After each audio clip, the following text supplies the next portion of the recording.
রমজানের সাহরি এবং ইফতারে কী ধরনের খাবার খাওয়া শরঈ এবং স্বাস্থ্যগত দিক থেকে বাঞ্ছনীয়? স্বাস্থ্যগত দিক থেকে আমাদের সাহরি এবং ইফতারিতে কী ধরনের খাবার থাকা দরকার সেটা অবশ্য স্বাস্থ্য বিশেষজ্ঞগণ খুব ভালো বলতে পারবেন। তবে আমরা সবাই কমন কিছু বিষয় জানি।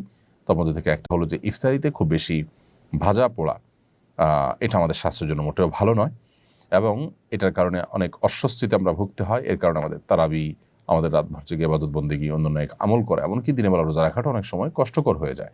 এই জন্য আমাদের স্বাস্থ্য ভালো থাকে সেরকম খাবার আমাদের খাওয়া উচিত। ভাজা পোড়া, অতি ঝাল, অতি মিষ্টি যেগুলো আমাদের স্বাস্থ্যের জন্য ভালো নয় সেগুলো আমাদের অ্যাভয়েড করা উচিত, অন্তত রমাদানে ইবাদতের প্রয়োজন হলেও।